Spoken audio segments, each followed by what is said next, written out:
Vamos de inmediato con el desarrollo de la información. El ministro del Interior, Fernando Rospigliosi, reveló que la cúpula de Sendero Luminoso sí se reunió, y no una sino varias veces en diversos penales del país. Dijo que estas reuniones se llevaron a cabo durante el régimen de Alberto Fujimori y no durante el gobierno transitorio, como algunos afirman. De otro lado, sobre la alerta de presuntos atentados que cometerían las FARC en nuestro país, manifestó que hasta el momento no existe un reporte oficial sobre la existencia de columnas de la guerrilla colombiana en el Perú.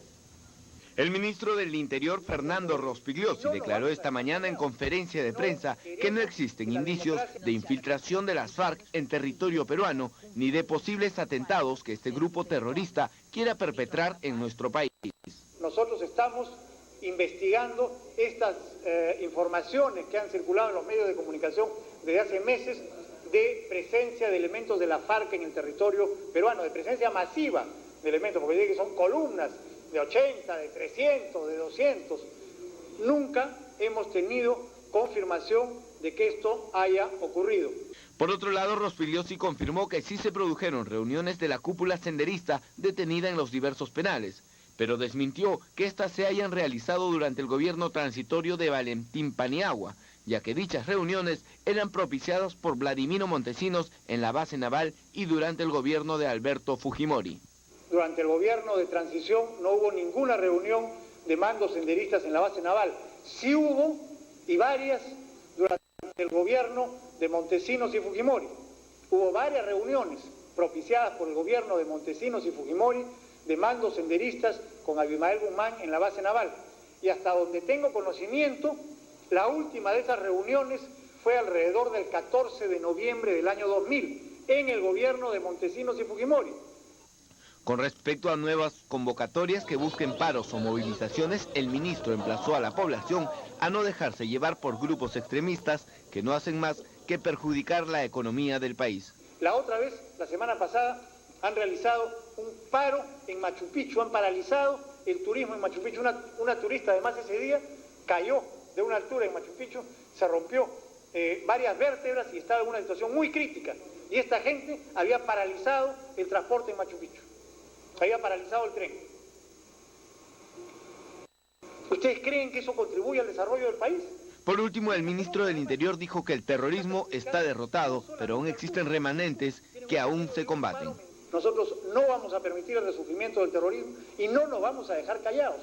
Y no queremos que la democracia cometa los mismos errores que cometió en la década del 80. O no se cometieron errores en la década del 80 que permitieron que el terrorismo creciera como creció. Y parte de esos errores fue la indolencia, la permisividad frente al terrorismo. Así que esto hay que acabarlo de raíz cuando intenta nuevamente levantar la cabeza. Y otro anuncio no menos sorprendente hizo esta tarde el ministro de Defensa, Aurelio Loret de Mola. Él reveló que el SIN infiltró a 3 capitanes del ejército y a 19 policías en el operativo de rescate Chavín de Huántar. Afirmó que uno de los pseudos comandos es el coronel César Zamudio, quien se cree habría asesinado extrajudicialmente al camarada Tito. Hoy el ministro se presentó ante la Comisión de Derechos Humanos del Congreso. Tenemos exactamente identificados, y también los tiene el fiscal, a todos los miembros del SIN que eran o no parte del ejército o de la policía, y todo eso lo tiene el fiscal, y todo eso lo tiene el juez. O sea, se sabe perfectamente los que formaban el tumor del SIN. Aquí está. No voy a dar los nombres porque eso debe ser materia de una investigación. Creo que hay que respetar la reserva en investigación. Pero aquí están, hay 3 capitanes, policías 2, 4, 6, 8, 4 policías más, y en los que aparecen en las fotografías están incluido el que tomó la película, ¿no? Hay 1, 2, 3, 4, 5, 6 y 7. O sea, todos esos que eran el SIN y que no tenían nada que ver con los comandos, al frente de los cuales estaba Zamudio, y el mismo Zamudio que estaba procesado y que le levantaron la orden de detención, ese Zamudio precisamente,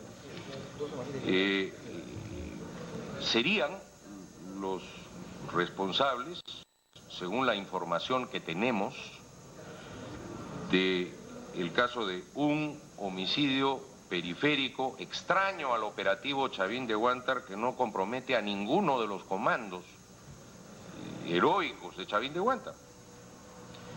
Y entonces la parte que uno no termina de comprender es qué hacen los comandos Chavín de Huántar en este montaje increíble. Honor a los comandos de Chavín de Huántar. En tanto, a través de su abogado, los comandos Benigno Cabrera y Jorge Fernández reiteraron su inocencia en torno a este caso.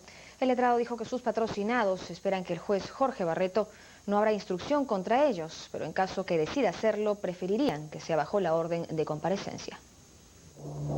Otros 2 comandos de la operación Chavín de Huántar, acusados de asesinatos extrajudiciales a algunos emeretistas, rechazaron estas acusaciones. A través de su abogado Javier Villavicencio, el general de brigada Benigno Cabrera y el coronel del ejército Jorge Orlando Fernández Robles alegaron su inocencia. ¿Ha negado tajante? ¿Pasó o no pasó? No ha pasado. No han pasado estos hechos que evidentemente parten de unos testimonios totalmente subjetivos, testimonios prefabricados, ¿no? Que obviamente ellos han negado, como también sus demás codenunciados han negado tajantemente la ocurrencia de las supuestas ejecuciones extrajudiciales en el que se sustenta la denuncia del fiscal. Tienen trabajo y oficio conocido, son miembros activos del ejército. Y siendo así, estos elementos o circunstancias respecto a las condiciones personales de los mismos descartan pues cualquier presunción de peligro de fuga conforme a los documentos que los hemos hecho llegar al juzgado, y como tal esperamos, en el peor de los casos, que si se les abre instrucción, obviamente tiene que ser con mandato de comparecencia.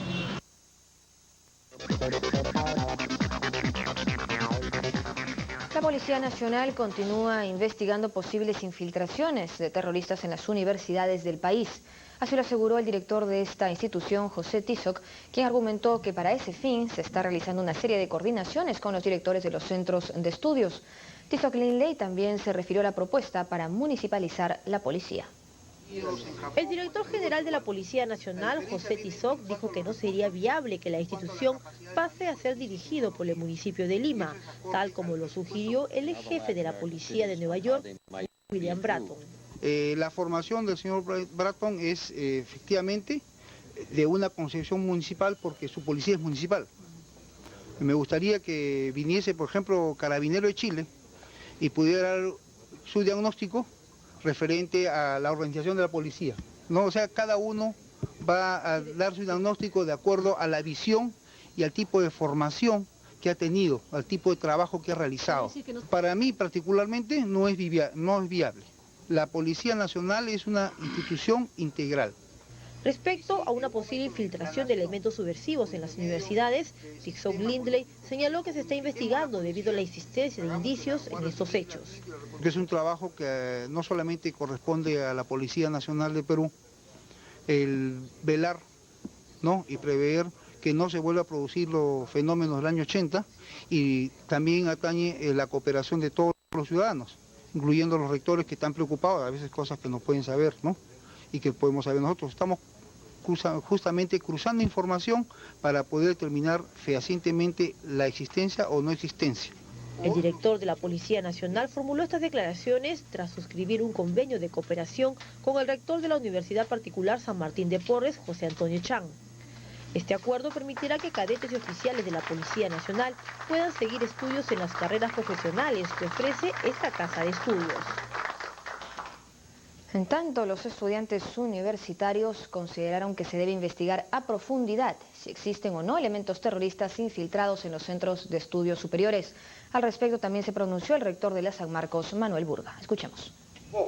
Luego de las declaraciones del ministro del Interior, Fernando Rospigliosi, ante la posible infiltración de elementos terroristas en las universidades, tanto nacionales como en privadas, las autoridades de las principales universidades salieron al frente para negar esta afirmación. ¿Pero qué piensan los alumnos sanmarquinos sobre este tema?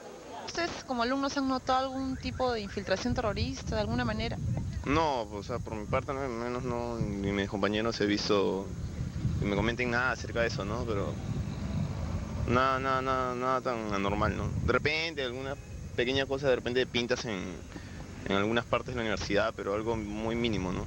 Yo creo que es posible porque acá hay varios todavía de esos alumnos que son eternos, ¿no? Sobre todo en la Facultad de Letras hay unos 2 o 3 que siempre son los mismos y siempre ponen sus carteles en la entrada de letras. ¿Qué tipo de carteles? Alusivos al imperialismo, o sea, son de izquierda. No creo que haya infiltración de terroristas. O sea, que yo sepa, no hay. No estamos libres de que esa posibilidad. Puede que sí. Si fuera así, indudablemente preocuparía a todos los estudiantes, ¿no? Por lo que anteriormente se veía toda la atención de los estudiantes que no podían estudiar, ¿no? Sería totalmente incómodo.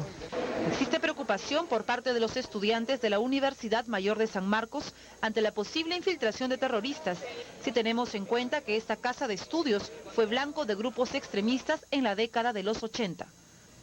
Esta preocupación es compartida por el rector de la Decana de América, doctor Manuel Burga. Compartimos la preocupación de los estudiantes. Lógicamente que si detectamos la presencia de grupos terroristas en la manera en cómo practicaban en los años 80, lógicamente tenemos que identificarlos y buscar una solución. Desde su fundación el 12 de mayo de 1551 hasta el día de hoy, San Marcos es la única universidad del Nuevo Mundo que ha mantenido continuidad académica a pesar de los tiempos difíciles que le ha tocado vivir. Carla Urdiales, Noticiero Confirmado.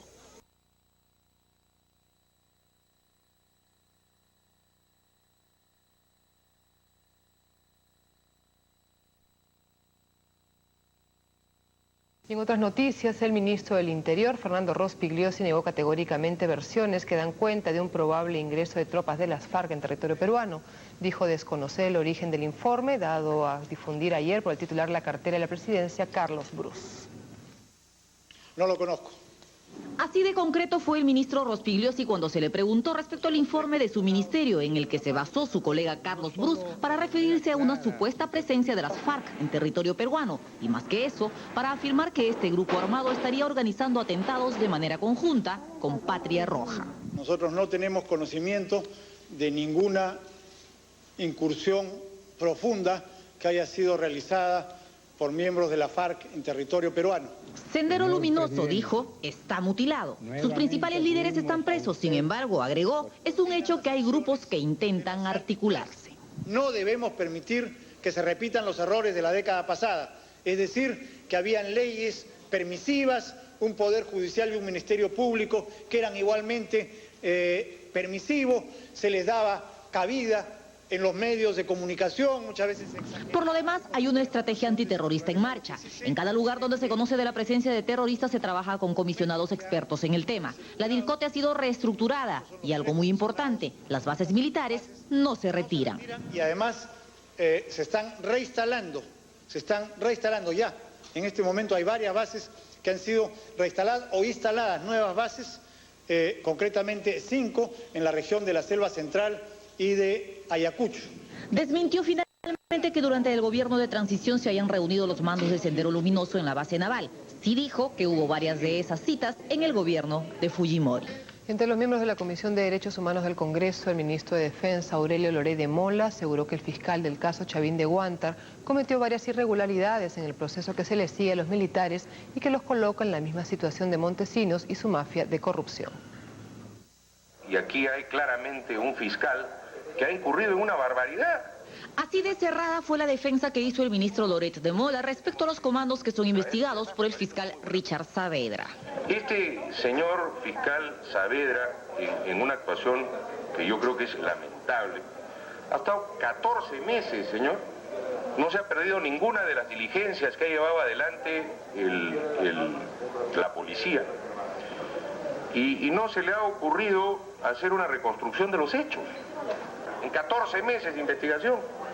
Entonces filtra información, no ha llevado adelante actuaciones que eran básicas, ¿no? Para el ministro es inaceptable, además, que un grupo de héroes cuya valiente acción fue reconocida mundialmente sea juzgado bajo los conceptos que se manejan para la corrupción.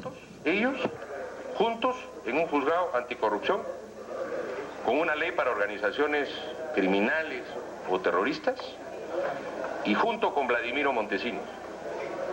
O sea, nadie podría imaginar algo tan perverso. Eso tiene que venir de una mente que va un poco más allá que la de Maquiavelo, ¿no es cierto? Pero este no fue el único tema abordado por el ministro ante la Comisión de Derechos Humanos del Congreso.